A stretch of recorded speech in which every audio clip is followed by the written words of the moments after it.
As you may or may not know, my wife and I just got back from Vegas. It was a great trip. We ate, we drank, we had a blast.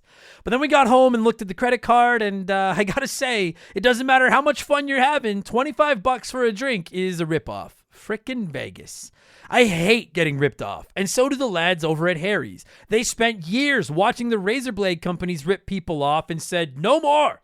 Not all heroes wear capes, my friends, and they want to prove that they're legit by offering you hot dogs a $13 trial set for just $3 at harrys.com/RTG. I've been telling you about them for months, and I'm genuinely proud to have Harry's as a sponsor of this show. I wasn't kidding. The plastic, futuristic-looking crap razors you get at the store are overpriced and they're poor quality. Harry's blades are crisp, clean, and classy. They're the kind of razor you'd expect your grandpa to have on his bathroom counter. And most importantly, they work. Shave after shave, they're so smooth, they're precise. I used to go through the crappy store blades all the time, but Harry's are built to last. And they're not just better quality than the other names, they're more affordable. And they deliver. Just set your schedule, and for as little as $2, new blades, shaving creams, lotions, everything you need, right to your door when you need it. I genuinely cannot think of a reason not to try Harry's.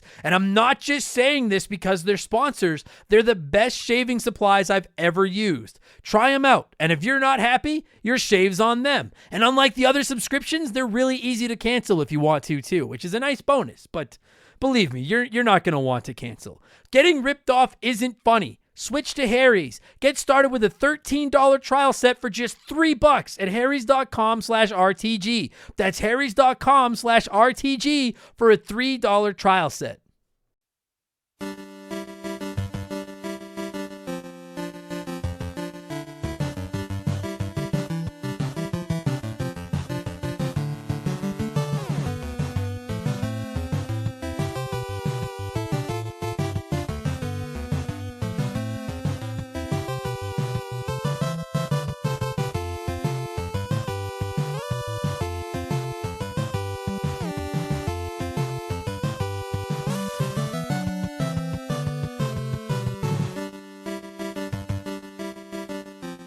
What's up, everybody? Welcome back to Remember the Game. It is my retro gaming podcast where every week a buddy of mine and I sit down and we geek out about the games we played back in the day. My name is Adam Blank. Thank you so much for listening. This week it is episode 109, and we are talking Blades of Steel. Blades of Steel. I cannot not hear that in my head whenever I say that name. For the original NES, you guys, hockey is back. The NHL is back. The playoffs are in full swing. For those of you that care, and they're showing like 6 hockey games a day right now. It's fucking awesome. And I'm a little hesitant whenever it comes to posting a sports game episode, be it hockey or wrestling or whatever, because I know it's kind of a niche audience and not everyone's into the sports, but I guess at the same time, so is Zelda, Pokemon, Sonic, RPGs, probably anything that's not GoldenEye or Mario has got some form of a niche audience. So anyway, I hope you enjoy this episode. I hope you're into sports. I'm trying to please everyone. I'm trying to keep you all happy. So today my buddy Daniel and I are going to talk Blades of Steel from the original NES because it is fucking awesome. And it's crazy because last week we did Final Fantasy 1 from the NES, which came out in 1987, and I said how much I love doing games from the 80s. This game also came out in 1987. So 87 was a good year. Blades of Steel and Final Fantasy. I have no idea what the fuck else happened in 1987. I was like 3 or 4 years old, but that's not the point. The point is it's awesome. So we're gonna get into Blades of Steel in just a few minutes. Before we do that, I'm gonna rant. You guys know that by now. You know how the show works. And speaking of ranting, and this wasn't something I initially planned to bring up, but speaking of ranting, the Echo the Dolphin episode of our podcast, which I believe is number 85. So if you're one of the new listeners to the show, that one was from like half a year ago now. Haunts me. It keeps popping up. It's just every once in a while, one of you guys will send me a random thing, a fucking picture of Echo, or like, hey, do a let's play of Echo, or here's this stupid fish. And it happened this past week. Shout out to Professor Pepsi on Instagram.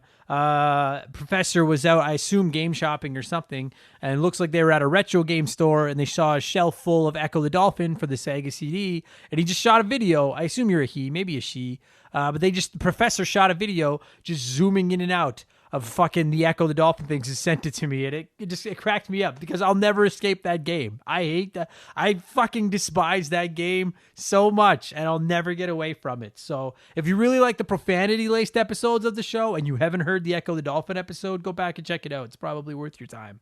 I promise. So, and on that note of awful games, that's going to be a nice segue. Thank you to everyone that listened to this week's episode of Expansion Pass, our Patreon exclusive weekly podcast, which was all about Paper Mario and the Origami King. It's about, the episode's a little over an hour long, and it's about 3/4 of it is a spoiler-free review, and then I tie it up at the end with about a 15-minute long spoiler cast where I go over the story, stuff like that. So if you're on the fence, you just want to hear me get mad, if you don't know if you can play it, you can listen to this episode, most of it, and not have anything spoiled, then you should. You should listen to it, which you can do by supporting us on Patreon. Just like our newest Patreon supporters, Bearded XP, Wyman Brooks, and Bradley McHugh have done. So thank you guys so much for supporting the show. I really appreciate that. We're creeping up on 100 Patreons. Which is a pretty big deal to me. That's really rad. So I appreciate it so much. And I'm telling you guys, I know it's a sales plug. It's my job now. It's the best time to sign up because they charge you on the 1st of every month and then the day you sign up. So if you sign up today, it's like August 5th. You get a whole month before you're going to get charged another $2. You can get through all the bonus episodes. Because when you do sign up and support us for $2, not only are you supporting me and supporting our little show, you get a shout out on the show like they just did. You get comments. You can submit comments that I will read and talk about on the show. You get access to Expansion Pass, which is our second weekly podcast. There's almost 40 episodes now. Last week was our Paper Mario review. This week will be a ranking episode, and I'll be getting into my favorite NES games of all time and reading off some of your top NES games of all time as well. And I show a little bit of behind the dirt on those episodes. I give you guys an idea of some upcoming episodes, all that kind of stuff. So if you like me, you like the podcast, please consider it. It's only $2 a month, patreon.com/rememberthegame. And you can hit up our website to see a complete listing of all the episodes. We've done a lot. Like I'm sorry this is a longer plug, but it's literally my job right now. And I really think we offer good value for $2. I was going over the episodes we've done because I think there's 37 or 38 available now. We've ranked all the Mario games. We talked about ideas to fix GameStop. We made PlayStation 5 and Xbox Series X predictions. We ranked every game we covered on the first 100 episodes of the show. There's tons of game reviews like Cuphead, Octopath Traveler, Shovel Knight, Last of Us 2, the Final Fantasy VII Remake. I know I plug it every week, but the show has really become a job. I have to try. And I listen to podcasts with Patreons, and I don't sign up for all of them, and I don't support all of them, and I totally get it. But lots of them have thousands of Patreons, and they're rich. We're the little guy, okay? You're supporting the Beatles before they become the Beatles here. So if you're on the fence, I just give it $2, give it a shot, listen to some bonus episodes. I'd really, really appreciate it. And our Patreon poll is running until Friday. So if you want to get in and vote for one of the games we'll cover next month, you still have time. Okay. Super sorry for the long plug. Let's get into the fun stuff. There's actually not a ton of news per se this week, but there is lots I want to talk about. New Battletoads. Holy fuck. If you haven't seen it yet, a new Battletoads trailer dropped just out of nowhere last week, and it's coming on August 20th, and it's coming to Game Pass if you're on Xbox or PC, and it looks fucking awesome, and I can't wait to play it. We did cover Battletoads and Battlemaniacs way back, like episode 30 or something. A couple years ago, and we've never covered the original Battletoads on here. I would like to do an episode about it. I've played it. The problem is I can't get far enough into it to give it a deep review. But as I was writing the notes for this episode, I thought that chances are most of you haven't gotten that far into it either. So maybe we could do an entire episode about the original Battletoads, and it would literally just be up to the speed bikes. We could probably just do an episode about the fucking speed bikes. But anyway, I would like to do an episode about it eventually. So, but I can't wait to play the new one. I know some people have criticized it, said it looks a little too cartoony for their tastes. I suppose I understand where you're coming from, but I think it looks dope. And with Game Pass, I can try it, and if it sucks, it sucks. It's perfect. I cannot wait to get my hands on fucking Battletoads, man. It's been way too long since we got a new Battletoads game. So that's pretty big news, actually, in my opinion. But I do think the biggest news in the gaming world over the last week, 10, 14 days, whatever, has probably been the big Nintendo leak. If you don't know, I'm not going to pretend to understand how it works or go over everything, but somebody leaked a ton of old files from Nintendo. And it's showing there's game concepts, there's ideas that didn't work out, games they were going to make, ideas for games that they did make, all kinds of cool stuff. And the thing that seems to be getting the most attention from that leak by a mile is that Luigi at one point was going to be a playable character in Mario 64. Like his sprites have leaked and stuff like that. People have found it. Some people are already hacking into ROMs of the game online and adding Luigi into it. Nintendo's running around behind them, putting the fires out, stopping them, but they're never going to stop all of it. The internet is unstoppable. It's fucking everywhere. It's the ultimate disease. And I'll tell you, like, I'm torn on this because it sucks for Nintendo because this is stuff they obviously didn't want out there. And I can relate to that. Like, I'm a stand-up comedian, and I have jokes that I've written that I would never want anyone to see because they're so fucking just hack and garbage, bad fucking shit material. I have podcasts I've never released. I've written blogs I've never released. All kinds of us have stuff we've done that we never want anybody to see. So in that aspect, I can feel for Nintendo. Because that really, really sucks that they didn't want them all out there. But that said, as a game fan and as a Nintendo fanboy, it's incredibly interesting to see, and it fascinates me. And with the rumored Mario 64 re-release coming next month for Mario's anniversary, which I still think is coming, by the way, maybe this was something they wanted to include, a Luigi playthrough. I don't know if that's going to end up being the case with a remake or anything like that, but it's just fascinating that it leaks a few weeks before these rumored remake, Mario's 35th anniversary is next month. And there's a ton of rumor that we're going to see remakes of Mario 64 or like a remastering of Mario 64 and maybe some other Mario games to see them re-released. And I'm not saying Nintendo leaked this on purpose. I don't think they did at all. I'm not saying any of that. It is just a funny coincidence that this Luigi news came out and everyone's talking about Mario 64 a few weeks before potentially we see a re-release of Mario 64. That's all I'm saying. Put it on my tinfoil hat. I don't know what the case is. I'm just saying, okay?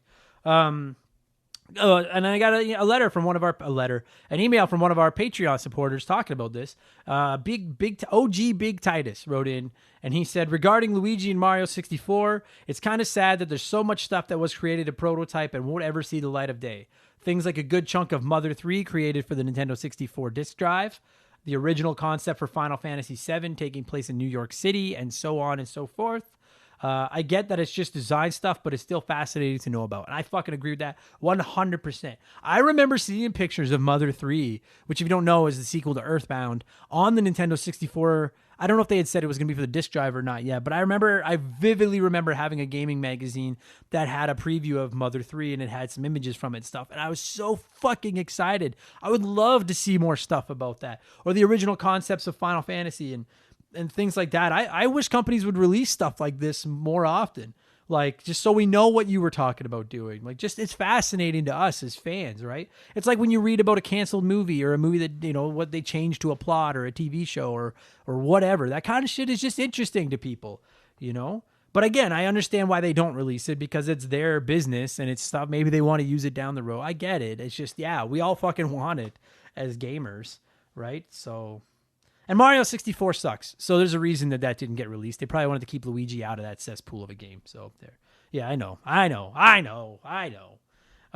There's a little news on the Series X PlayStation 5 front. I'd like to get into that because not a week can go by on a video game podcast without talking about the next-gen console watch at this point. Sony is hosting a State of Play tomorrow. If you're listening to this on the Wednesday that it drops, I believe they're on Thursday, August 6th. Sony's hosting a State of Play, which is like their Nintendo Directs. It's their video game presentations. They show off upcoming games and stuff. And you would think it would reveal a bunch of PlayStation 5 news, but they have already came out and said during the announcement of the date that there will be no major PlayStation 5 news in the presentation, which admittedly really raised my people's eyebrows a little bit because as much as I like the PS4, what's left? Like, it's, it's like, what could you possibly have? Like, we all figured Ghost of Tsushima and Last of Us 2 were going to be the PS4 swan song. Like, it's August. The PlayStation 5 is probably coming out in November. So you've got about 3 months for whatever you're going to show off at this thing. What could you possibly have in the vault aside from stuff like Crash Bandicoot 4, the Tony Hawk remakes, like the multi-platform stuff like that's going to come out? What could you possibly be waiting on? Like, and I'm worried because they're going to see some backlash for this. No matter, they could literally come out and announce fucking Spider-Man 2 on the PlayStation 4 available today. And there would be people angry that it's not PlayStation 5 news, okay? They'd be angry because A, it's the internet, and if you're not complaining, you're doing it wrong. And B, people want PlayStation 5 news. Like, I know not everybody adapts to next generation hardware right away. I totally get that. I don't always do that either. I totally get it. I totally get it. And if we fucking knew when we get the PlayStation 5 and what it would cost us, this wouldn't be a big deal. And nobody would care. Let's just say, for argument's sake, they had already said the PlayStation 5 is coming out on November 19th and it's going to be $400 or whatever. It doesn't matter. Just to say we had that information. And then they did this and said, but hey, that's still 4 months away. We know a ton of you have PlayStation 4s, and here's what we have for you. Nobody would be that upset. But when you fucking have just been teasing this console for like a year, and you still won't give us information, and now you're just going to give us information on the old console that people are ready to move on from, I don't get it. I don't get what the fuck is happening. This game of chicken between Microsoft and Sony and the next-gen consoles and their pricing and their release dates is shifting from fascinating to aggravating and fucking ridiculous. And I'm not going to show you guys my tax returns or anything, insert Trump joke here, but my income has taken a pounding with COVID canceling comedy. So I have to be very budget conscious of what I'm doing with my gaming hobby. I've had some side gigs and I've got a little bit of other stuff going on, and I'm just socking away little bits of cash where I can, planning to save up for at least one of these new consoles. And if you have the cash to buy one or two, maybe not knowing when they're coming or how much they're going to be is as big a deal because you've got the cash and you're just going to buy it. No worries there. But I know there are a lot of gamers in the same spot I am, where a potential $500 console is a huge purchase. And if Sony and Microsoft want us to have money available day one for their systems, you've got to give us a fucking target to reach for. I don't get it. I don't understand what the fuck they're doing. Like, we all know one's going to announce a price, then the other one will try to undercut it, and it happens every fucking time. We all know it's coming. I get the hesitation for both of you to go first because you're just showing your hand, and then the other person can counterattack. But I just don't know how much longer they can go without blinking. I don't get it.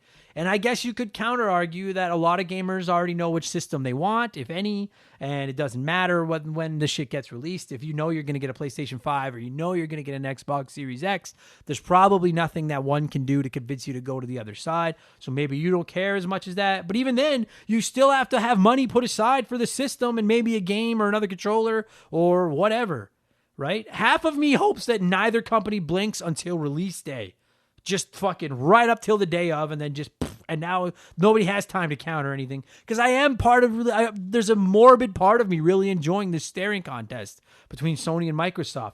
But the other half of me, the much bigger half of me, I guess that doesn't make sense, but there's a bigger part of me that's socking away $10 bills like a 12-year-old saving his paper route money. And I want to know how many goddamn 10-year-old or $10 bills I need to sock away. I still think by the end of August, we'll know. I think we'll know when they're coming out. I think we'll be able to make pre-orders. I think we know how much they're going to cost. Sony says they aren't dropping any information tomorrow, but Microsoft has already said they're doing monthly presentations until the Series X comes out. I think we'll have pricing by the time their August presentation is over. That's what I think. And as soon as one reveals it, the other one, within 48 hours, the other one will reveal, and then the floodgates will open.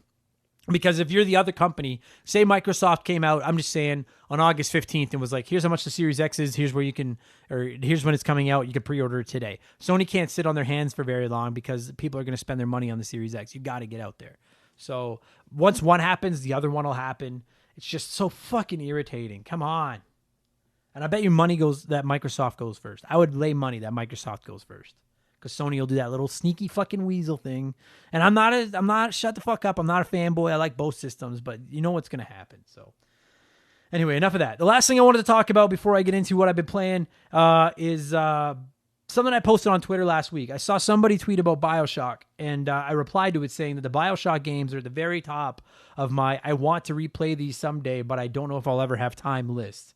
And I think most of us have a list like that, just games that we'd love to go back to, but we just don't know if we ever will make the time to do it, right? I know personally the BioShock trilogy is right at the top of mine. Fire Emblem Three Houses I would love to play through again.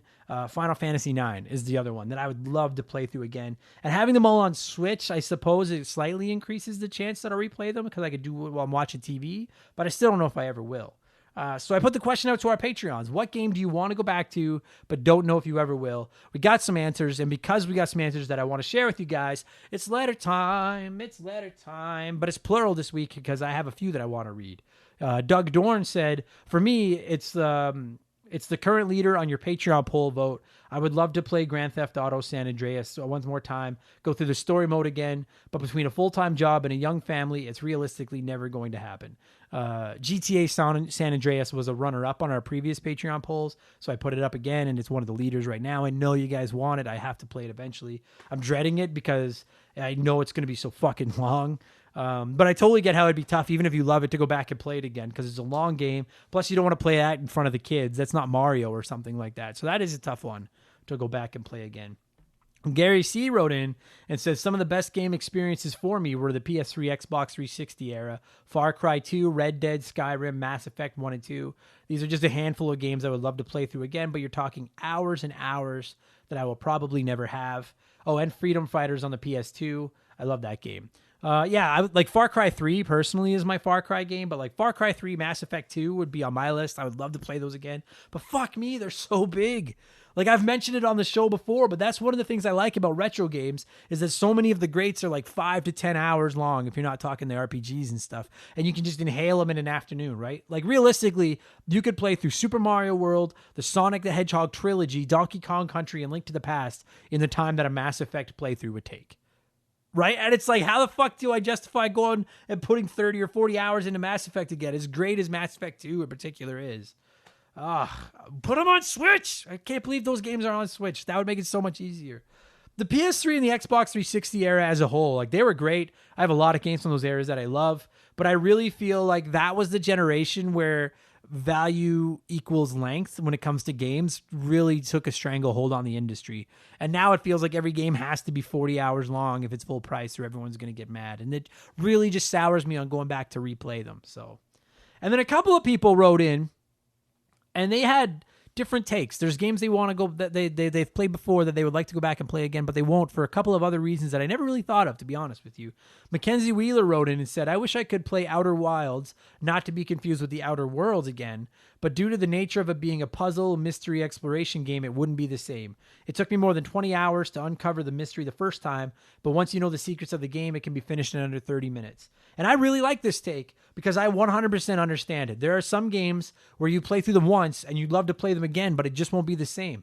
Puzzle games are brutal for that. Outer Wilds, I don't know if you played The Witness. That was a great puzzle game, but there's no reason to play it again because you know how to solve all the puzzles. Stuff like Lemmings, The Lost Vikings, right? Like it's just when a game is purely story or specifically puzzles, because at least a story game, like I'm thinking Until Dawn or fucking, what was it? Heavy Rain? Is that the name of it? I think it was. It was like a cinematic puzzle or like story game on the PlayStation 3.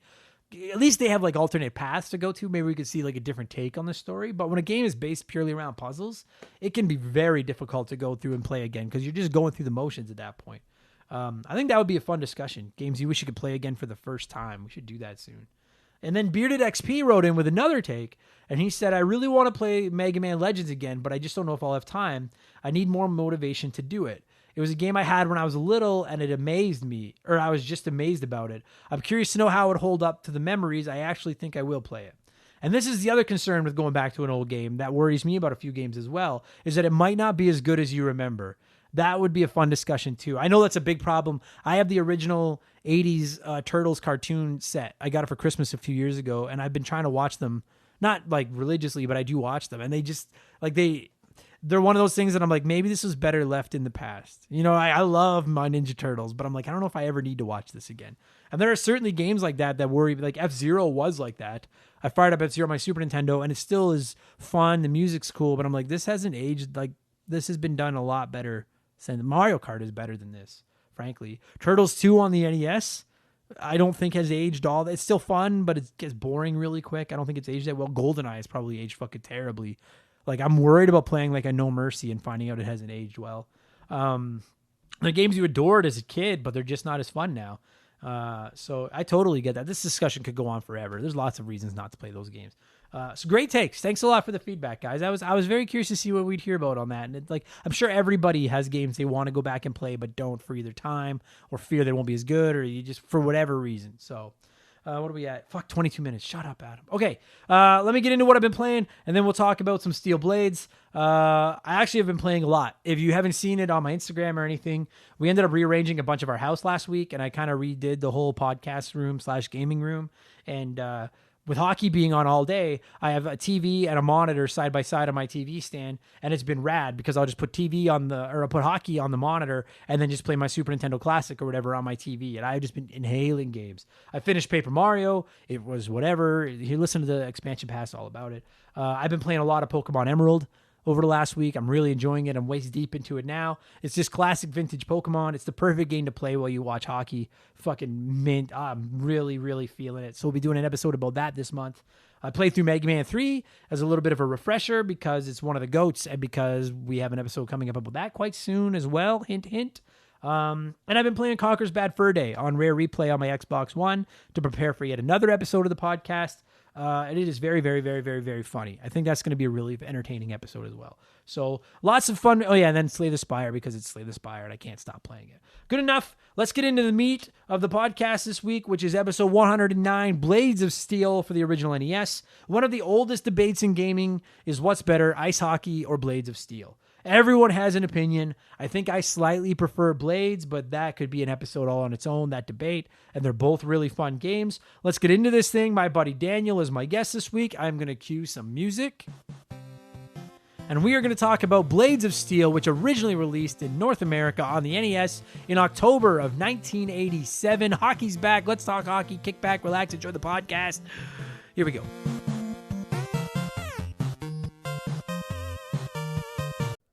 This show is sponsored by BetterHelp. Everyone that listens to this podcast knows about our illustrious CEO, my dog Molly. But the other silent partner behind the scenes is my wife. And let me tell you, my friends, a 17-year relationship with another person that has to talk to and live with you is a lot harder to maintain than one with a dog. We've had our ups and downs, and as you all know, a relationship isn't all sunshine and rainbows. They can be a lot of work. You get out what you put in when it comes to relationships, and talking to a therapist can be a fantastic way to put in some work. They can help you work through your issues, learn to communicate better, and even just provide you with an ear to bend when you need it. I've talked to my therapist about my relationships, especially when it came to my stand-up comedy career and how much I was away from home, and they helped me work on ways to keep my relationship strong even when I was out on the road. It turned out our relationship was actually better when I was out on the road, but that's a story for another day. And I know, right? Therapy. Who has the time these days? BetterHelp hears you, and they're making it easy. Fill out a quick form online, and they'll match you up with a therapist that suits your needs, and that'll work around your schedule. You pick the meet times, and you can get your therapy fix from anywhere, over video, phone, or just chat. Become your own soulmate, whether you're looking for one or not. Visit BetterHelp.com/rememberthegame today to get 10% off your first month. That's BetterHelp, HELP.com/rememberthegame.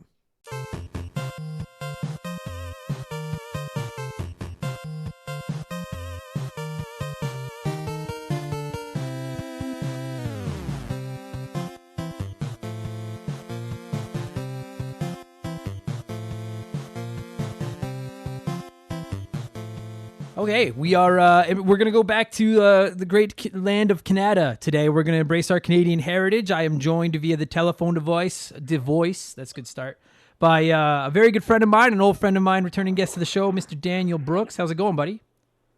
Going pretty good. Yeah? Considering the world's on fire, you're doing okay?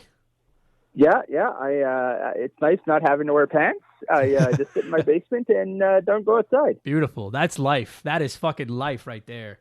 So we are talking Blades of Steel today. And this is one people have pretty well been asking for since we covered ice hockey quite a while ago. And for whatever reason, it just never found its way onto the dock. And now we are finally covering it. Now, I'm not going to lie to you, dude. Like, I know you and I have known each other for a long time, but I remember playing more Super Nintendo with you than classic NES. Did you own Blades of Steel? Yeah, we own Blades of Steel, and I think I met you kind of right when the Super Nintendo came out, so of course that's what everybody played. Yeah. But I've got so many memories of playing Blades of Steel. It's one of, like, so, okay, so then I'll ask you, like, we'll just get the $1 million question out of the way right now, because I didn't own it, but I played it a ton. We used to rent it all the time and stuff. Ice hockey or Blades of Steel? What do you prefer? Blades of Steel, hands down. See, I do too. And you fucking, I'm telling, listen, all right, if you're listening to the show and you're getting angry right now, you're in your car and you don't punch your wife or don't punch your husband or your kids, just calm down. They're both good. I like ice hockey and Blades of Steel. I like both of them. I just prefer Blades of Steel. I don't know what it is about it. I don't know if maybe it's like the first one I played. I don't know, but it's just, to me, ice hockey is more arcadey and Blades of Steel is a little more simulation based. Does that make sense? Yeah. No, I agree with you entirely there. I don't like ice hockey, but I never played it as a kid. I played it on the Switch Online. Yeah. And I tried, and especially right after you did the episode, I'm like, you know what? Like, they said a lot of good things about this. I'm going to give it a shot because I know there's always that debate. And no, I tried. I'm like, nope. I'm just going to sit there and hope they put Blades of Steel. That's fair. No, it's like, I mean, and it's funny to call Blades of Steel more simulation based when to steal the puck from somebody, you fight them and the loser gets a penalty. Like when you say that, you're like, that's the simulation game. But I feel like it is kind of. That is not how hockey works. I'm not even a big hockey guy, and I know that's not how hockey works. Not at all. And like but like, I don't know, ice hockey's 4-on-4, and it's like the fat guy, the skinny guy, the medium. You know what I mean? Like to me, Blades of Steel looks more realistic. I actually think, like, to this day, I don't think Blades of Steel looks awful. I'm not saying it looks great, but like, we talked about this on the NHL Stanley Cup episode a little while ago. Sports games either age really well or they age terribly. I don't feel like there's a middle ground with sports games. You know what I mean? Yeah. And I mean, I'm not a huge sports game guy, so my comparison for lots of them.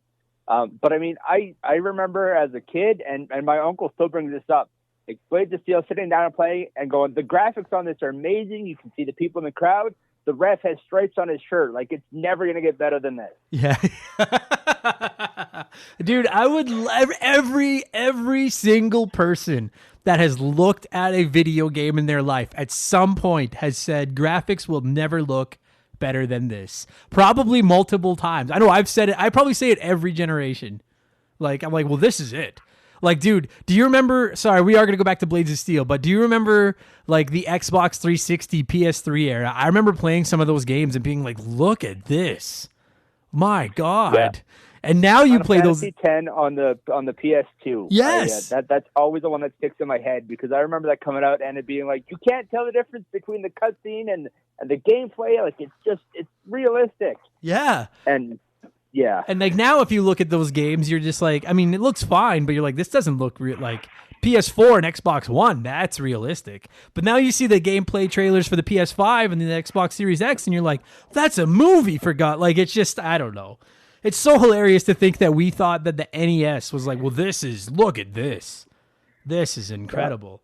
But like, I'm looking at it right now. Blades of Steel looks fucking great. We just talked about NHL Stanley Cup. This game looks better than the Super Nintendo game that came out years after it. Like, yeah, it looks good. You're right. Stanley Cup had a lot of issues. Stanley Cup's so bad. But this game, like, you're right. I'm looking at it right now. You can see the crowd. The fucking rink is like, it's, I don't know if 3D is the term I'm looking for. I guess 2D is the term. But it's like, it's angled and you can see the whole ice and, like, yeah, it looks great. And I'll be honest with you, dude. Like, I know, like, hockey has traditionally been a top to bottom game ever since like Super Nintendo and NHL 93, 94, stuff like that. I kind of like the left to right thing. Yeah. Same. I always liked it better. And especially when you switch sides and whatnot, I always found it makes more sense. But I mean, you watch hockey on TV, it's left or right. You watch, well, I was going to say you watch it in person, but I guess technically if you're sitting at the end zone. Yeah, that depends, yeah. But no, it does, like, to me, it's left to right makes sense. It's it's fairer. It's fairer is the word I'm trying to say. It's more fair. Because, like, I know personally when I play, like, NHL 94 is the one that always pops in my head. When you come to the bottom net on NHL 94, you hit the top of the circle, let a slap shot go from the boards, and it goes in like 90% of the time. But you can't do that going up. It doesn't work the same. So whoever's going down has 2 periods to light the goalie up as compared to the one. When it's left to right, it's equal the whole time. Right? And to me, that's a big deal. No one ever talks about that. That's a big fucking deal. That should be an option in current games to be able to go left to right if you want to. Yeah. Yeah. No, yeah. Pick your camera. Yeah, exactly. Yeah, I think that'd be a great thing. Like, I'm looking at this right now, and like, you have all the circles, you got the goal lines, the net. Fuck, I love the old McDonald arches style nets. Like, instead of the just like like the half curved rectangle thing they do now, it's got like the old style. I guess they got rid of that old style net because somebody crashed into the bottom of one of them, and it had that sharp point in the middle where it came in, and it like fucked somebody up really bad. I guess that makes sense, but yeah, but they look so good. Like, just looking at this on the screen, I'm like, this looks like early 90s hockey. Like, it just, like, I fucking love it. I love the way the players look. They're big. Like, ice hockey, again, is more cartoony, the little fat players and stuff. Like, these guys look proportionally accurate, right? Like, they look like hockey players. Like, it looks like hockey to me. Yeah. I love it, man. And then, sorry, what were you going to say? I was going to, that's just like it looks like watching a hockey. Like anytime you watch like the old clips on during a game, and you know, like it has the exact same feel as it did back in the day. Yeah, it does. It screams old school hockey. Like, it really does. I really like even NHL 94 doesn't scream old school hockey to me like Blades of Steel does. There's just something about it. The ice is like gray. Like, it almost looks like roller hockey. Yeah. It looks like they're playing on concrete. But I like that too. And then it had like the NHL cities, kind of. Yeah, I'm not sure what the teams were based on. I don't know either. Yeah, but it's so funny because like they picked like, so obviously they didn't have an NHL Players Association license or NHL license because there's no actual references to the NHL in it, like, at all. No. But it's so funny when you look. I'm looking at it right now. There are a total of 8 teams, 4 from Canada and 4 from the United States. Each one representing a city Canada gets, you know. Yeah, we got some love in this. Well, back then we were winning all the cups. That was back when we could win cups. Yeah. So now our players win them, but our teams not so much. In the States, yeah, exactly. But it's like, so each of these cities represent a city that housed an NHL team at the time. And it's true. It's Toronto, Vancouver, Montreal, and Edmonton, which for the Canadian cities, I can live with that. I mean, I live in Edmonton, and I'm a little surprised they didn't go with like Quebec City. You know what, like a bigger city than Edmonton? Because I'm sure there's got to be a lot of players in the States that don't even know where Edmonton is. But that's fine. But then the 4 American cities, you would think, like, what if you were like, if I was just like, Daniel, name the 4 biggest cities in the U.S. that you'd put in a hockey game. Like what, like, I'm putting you on the spot kind of here, but like, can you think of the 4 big, like, if I was like, name 4 big cities that have hockey teams? Well, you got New York for sure, Dallas. Like the Stars is always the one that pops in my head. Boston, the Kings. Okay, so that's 4. That's perfect. And New York obviously made the cut. LA obviously made the cut. Then they put Chicago in, which is fine. Big city, Chicago. And then they put Minnesota in. And I like, listen, Minnesota has got a phenomenal fan base for hockey. Like, they are as passionate as most Canadian fans for hockey there. I love it. And it's rad to see that they got their team back and all that's cool. And maybe they put Minnesota in the game to try to sell more copies of the game in a market where they thought, well, hockey matters here. Let's put Hockey City in it.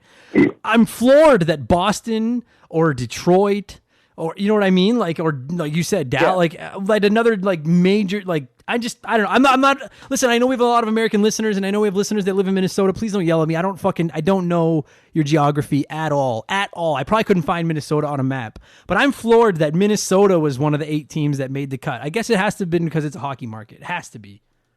That's the only thing I can think of. I remember hearing rumors back in the day where it was like they picked teams that some of the developers liked.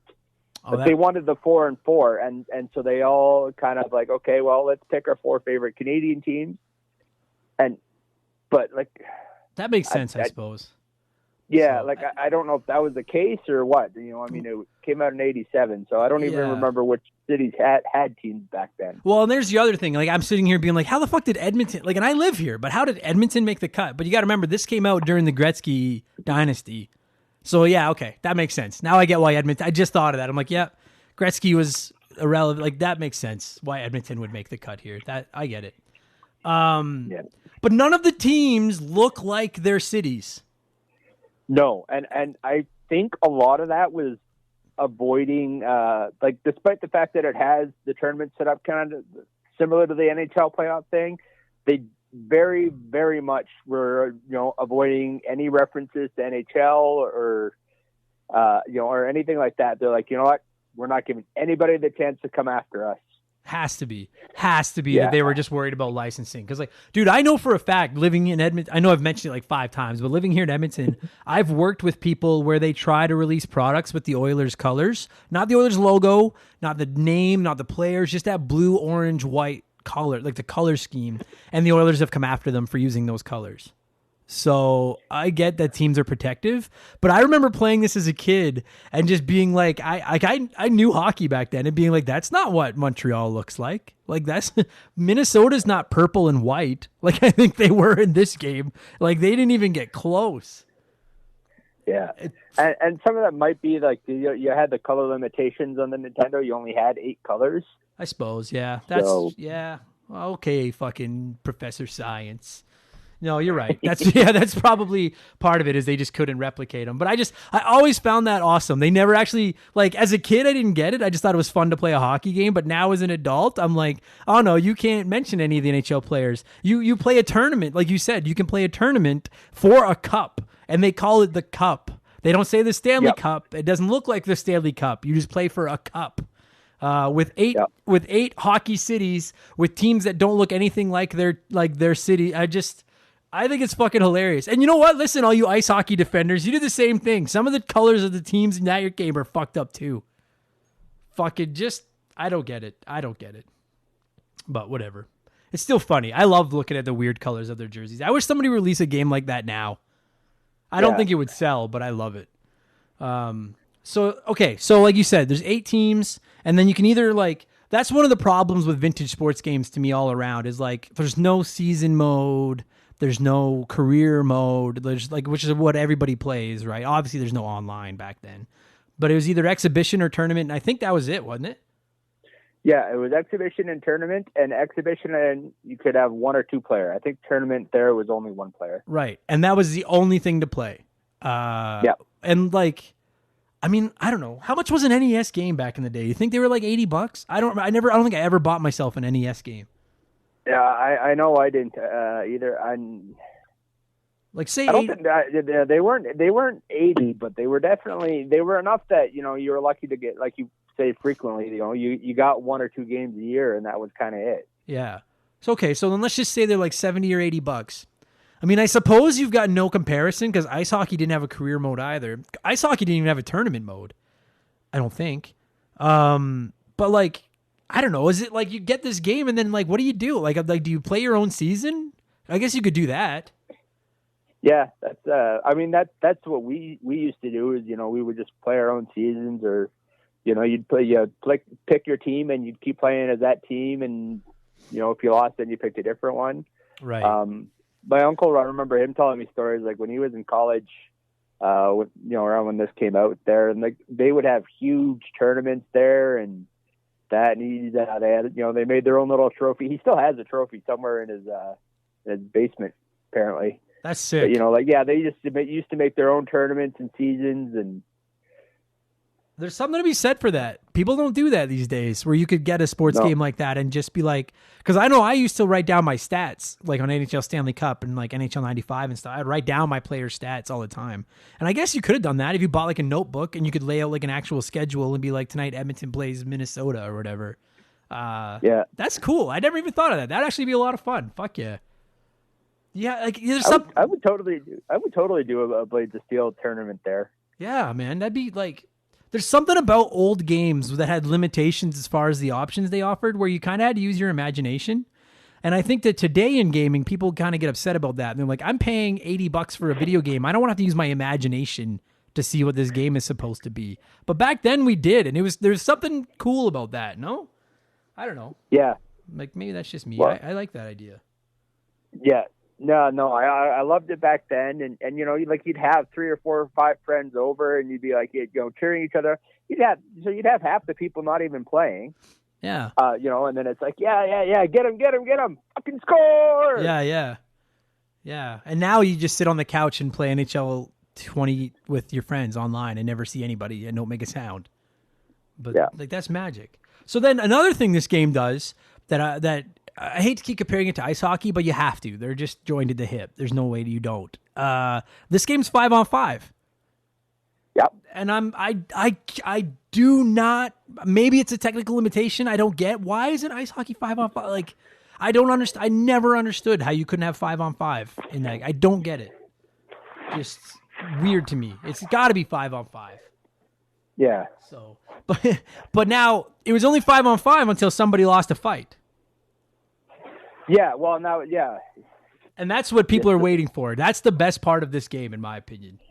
The fights were crazy, and I looked up a year or so ago about, because the fights always seemed to be kind of like, sometimes you'd bump somebody and it would be a fight, and sometimes it wouldn't be. And apparently you had to bump somebody 3 times without them passing the puck to start the fight. Yeah, I just read that too. And then you do the fight, and and loser gets dragged off, and which is not how fight penalties work. No. For anyone that wants to be nitpicky about the rules. Yeah. But you could get it down to, I think, like 5-on-2 or 5-on. I think you can get it all the way down to 5-on-1. Yeah, you can. That's the best part, is that you could.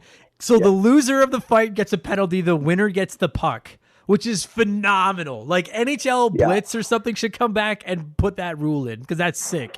And like you said, you keep getting penalties, and that's the only penalty you can get is for fighting, and it's for losing a fight. That's the only rule.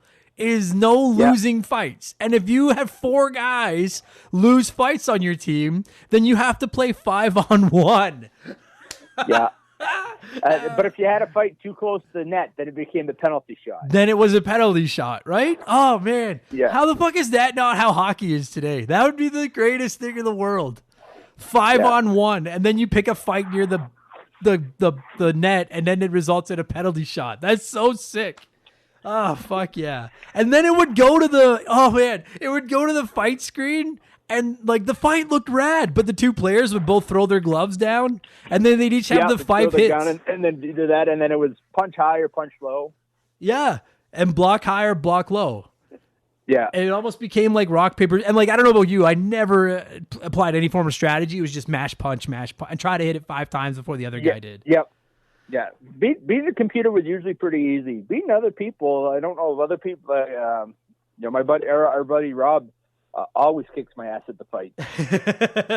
That's the best. I love that concept. Like that it goes to like, because like again, ice hockey didn't have the fights, and I don't understand. Like fights are like, admittedly, in 2020, and I'm a hockey fan my whole life. If they came out tomorrow and banned fighting in the NHL, I wouldn't necessarily vote for it, but I wouldn't be upset either. Like I could take or leave fighting today because I don't want to see anyone get hurt. I love a good hockey fight. I obviously your listeners don't know. I work at the Saddle Dome here in Calgary.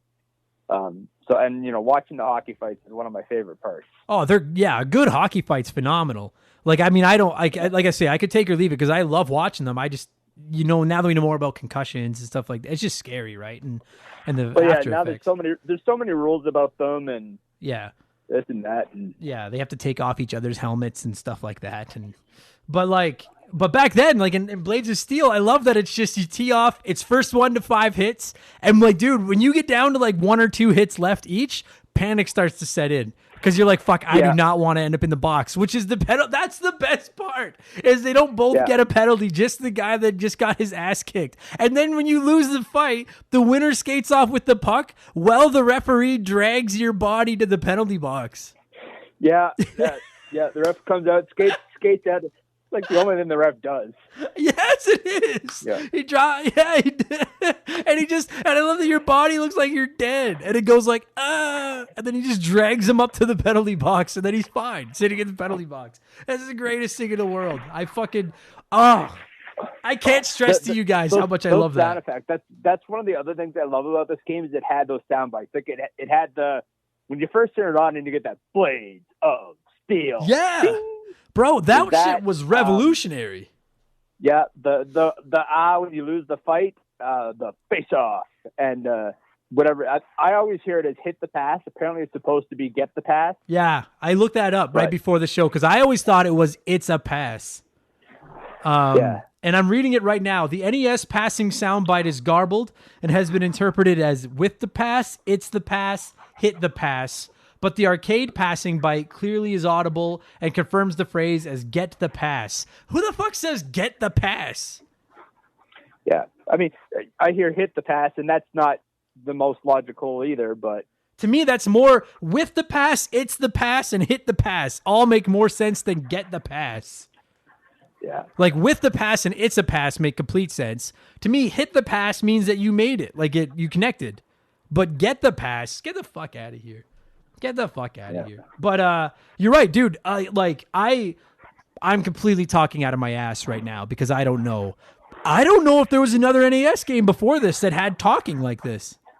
I don't think so. Like, sound like you got the chip tunes music, and that was kind of the best hit. I don't remember a game before this that had vocal clips. I don't think I could name 5 NES games that have them now. Yeah, but that might be because people played Blades of Steel and had no idea what the fuck they were saying. Like maybe that. Well, that's the only one that's garbled though. Like the Blades of Steel, the Face Off, the Fight, which I put on par with the Fight for Mortal Kombat or something. Yeah.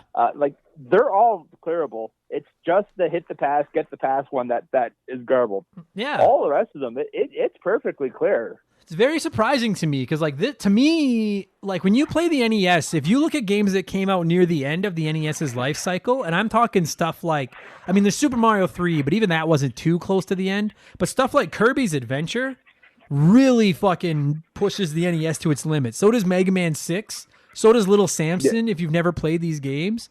Blades of Steel, to me, it really looks like a game that came out closer to the end. Like, you know what I mean? Like, it looks like it was right near the end of the life cycle, and it's not. Yeah, like, I think they purposely, because, I mean, the graphics are very simple. Like, they're really good. And, best graphics ever. That ref's got stripes. But they're also very simple, and it definitely let them focus on improving other areas. Absolutely, yeah. I agree with that. Because it doesn't chug that much either, because it does stuff like the player with the puck flashes, like they have a star in Mario or something, and but the game doesn't really chug. Like, I'm thinking of Kirby's Adventure. That game slows to a fucking crawl when you play it. This game runs pretty smooth, and you're right. Like, I'm looking at it right now. It's gray ice with the basic circles. The crowd doesn't really move. You can see them. They don't like do anything.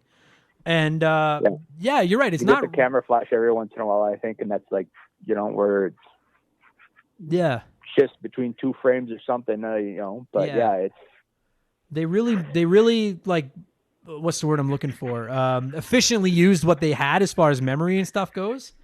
And I like it, dude. It looks good. And dude, I fucking forgot, Daniel. It has the mini game in the intermission. That was I think it was the second. Like the first intermission comes in, they skate back into the tunnels, which is already pretty cool. Yeah. And then they come out, they switch sides, and then the second intermission, you either got the Konami ads, or it had the mini game, the Gradius or whatever it was, mini game. Yeah, I fucking love that. Yeah, oh man, because it would show I'm looking it up right now. It would show the Konami ads for like Contra or some of their other games and stuff. And it was so disappointing when all you got to watch was the ad. Because you're like, oh, but then when you got to play that mini game, that shit was the best. Like, that's a big thing. Yeah, I love that. I mean, admittedly, that polar bear in the ads one I kind of liked, but. Yeah, but you want to play after you've seen them once or twice. Then you want to play. Oh, yeah. But that's a great dude. Those are the things. Whenever I rant about games and how I love when the developers just go that extra mile to put a little bit more, a little bit of extra meat on the bone, that's the shit I'm talking about. That's a big deal. Because all you'd have to do for an intermission is fucking, like, again, I'm sorry, ice hockey, but it shows the Zambonis and that's it. And that's all they'd have to do here is the players skate around, they show the Zambonis, they come back out, you keep playing. That's all they'd have to do. And nobody would complain if that's all they did. It's like, okay, it's the intermission. I take a sip of my pop and get ready for the next round. Yeah, like for the developers, it always sucked for second player if it was the minigame one because only first player got to play it. Yeah, well, that's what the little brothers get. They can fucking watch. Well, yeah, screw them. Nobody cared about that. No, they suck. But no, like that's dude. Developers, any developer out there, even if your game sucks, Like, players notice those little things, right? Like, I'm on their Wikipedia page right now for Blades of Steel, and that comes up. So, like, and I'm not saying Blades or Wikipedia is, like, the fucking be-all of all, but, like, clearly somebody thought enough of it to be like, I'm going to mention this in the Wikipedia. Like, people remember that type of shit. You know what I mean? Like, that little extra love. And they paid somebody. Somebody put the time into developing that intermission show, right? I don't know how long it takes. Maybe it took a day. I don't fucking know. But the point is, they put that little extra thing in there. They didn't advertise it anywhere. It wasn't on the box, or it wasn't like with intermission action or anything like that. And I really appreciate that stuff. Yeah, same here. I like little touches. It doesn't matter if it's a movie, if it's a game. You know, I like little touches. You know, I will rewatch movies that aren't great because there's funny shit happening in the background. Yeah. Like the second and third How to Train Your Dragon movies are ones I always point out, because you can mute that movie and just watch shit in the background and be happily entertained, even if you don't like the actual movie. Yeah, man. I'm a diehard old school Simpsons fan, and I'm rewatching them all on Disney Plus right now. And the amount of little extra jokes you catch, like a sign for a business or a commercial or a book cover or something, I love that type of shit. And this is like, again, to put that in a video game is fucking rad. And the fact that it's playable and fun. My only complaint is I wish that it had been like an option on the main screen that you could just choose to play that mini game if you wanted to. But that's minor. That's a minor thing. And if you could control how long the periods were, because sometimes they felt really short. Yeah. I've never, like, dude, every sport game ever should give you the chance to, like, the option to play a realistic whatever, like, amount of quarter or half or period or whatever, or to speed them up. Like, that should just be like gaming 101. You should have that option. Yeah. So yeah, period length, 5, 10, 20 minutes. And then I'm trying to think, like, the only other things this game had is I know it had icings, which icings suck, but whatever.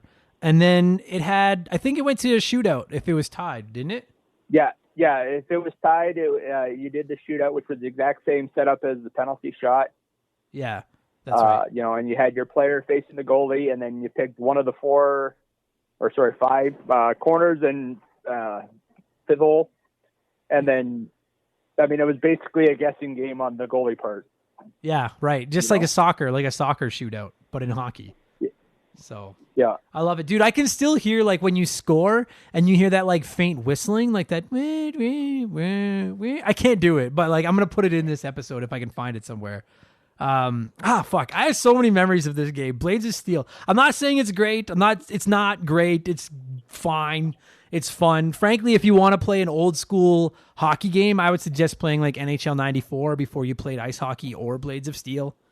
But I feel like Blades of Steel takes a lot of shit because it's not ice hockey. And I don't care what anybody says. They're both good, but Blades of Steel is better. Oh, absolutely. I still, because I have my old Wii backed up onto my my wayyyy, which is in a box somewhere. But you know, like, I've gone back to play it. I brought it out to my uncle's when I went to visit a few years ago, and we spent hours playing Blades of Steel. But one of my favorite memories is it was not long after the Wii came out, and I got one. I may or may not have overpaid for it, and I was living in an apartment with a buddy, and then, like, two apartments down on the same floor, we had some other friends. And so my roommate was over there, and I'd go on the visit on the virtual store, and I just texted my buddy. I'm like, "Hey, guess what's on the virtual store?" And all I could hear is the door thunk, thump, thump, thump, thump, thump. Our door. He's like, "Blades of Steel."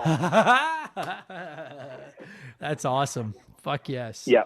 Dude, these old games, they just, like, these old sports games just get cult followings that, like, no, I'm telling you all right now, I know it's because it's an annualized release, but, like, in 10 more years, nobody is going to be like, fuck, remember NHL 18? That game was the best. Do you know what I mean?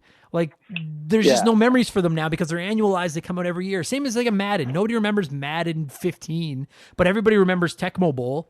And everybody remembers not NHL Stanley Cup. Nobody should remember that game. But everybody remembers Blades of Steel and ice hockey and stuff. These old sports games, they just, when they were fun, they've aged so much that they're still playable today. It's fucking rad, man. Oh, no, absolutely. So happy that we got to cover Blades of Steel. Before we score this thing, Daniel, and wrap this bad boy up, you got any last thoughts on the old BOS there? It is probably one of the few games that when I hear that opening... that where you got the word sliding in and that blades of, it gets my heart pounding, and I'm back in that, 8-year-old, 9-year-old self, just remembering that. And it's more than any other opening game. Like, it just had that definitive. I love the opening music for so many games as a kid, but there's something about this one that always strikes me. Yeah, I agree with that. If I heard that opening today, like walking down the street, it would get me to stop and be like, oh, fuck, what's going on over there? Like, I'd have to go and look. Yeah, I agree with that 100%. How the fuck are we going to score this? There's 8 teams. Let's do that. There's 8 teams in Blades of Steel. So on a scale of 1 to 8 teams, how many teams would you give Blades of Steel for the Nintendo Entertainment System and other stuff later? I'd probably go 7 teams because fuck Minnesota. We have listeners there. We're going to hear about this. I'm going to go, I'll go 6. I'll go 6 teams. It's good. I refuse to count Toronto because I fucking hate them. And fuck Vancouver too. The Leafs and the Canucks can suck my ass. So I'll go 6, but it's a good game. I'm telling you, I don't know how readily available it is today unless you've got a Wii U sitting around where you could get it or whatever. I don't even know if it's on the Wii U Virtual Console. It might have been on the Wii one to port over, like you said. It was on the Wii one for sure. I don't know if it was on the Wii U one, and I hope it becomes available on Nintendo Online. Me too. Like, I wonder if the reason it's not, because I can't imagine there's any licensing. There's no licenses. I have to imagine. Yeah, there's no licensing. And I think they, like we said earlier, I'm pretty sure that was the intentional, and that's why you don't have the colors, you don't have the logo, or it's not the Stanley Cup. Yeah, just keep your nose There's no clean. licensing to play. It's old enough that you don't have likenesses. Yeah. It's got to just be, it might just be the simple fact that I'm pretty confident that any Nintendo owns ice hockey. So they can put ice hockey on the Nintendo Online, that they probably figure more people want to play anyway, and they don't have to pay any kind of rights fee to get their hands on Blades of Steel. That might be all it is. Yeah, who knows? I don't know. Maybe Konami's a dick. Maybe. Well, they are, but I don't know. Could just be one more game lost to the annals of time. But Blades of Steel, it's the best. I really like Blades of Steel. Fucking good job, buddy. Thanks a lot for doing this with me, man. I really appreciate it. Absolutely. Thanks for having me. All right, cheers.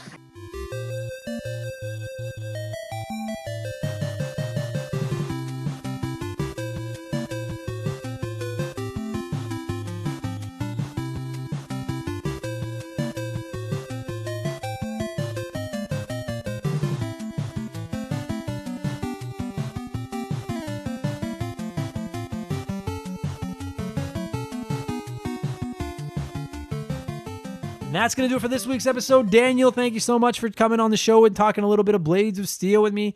And to all of you, so valuable. I fucked this outro right up, but I'm not restarting it over. We're just going to go through again.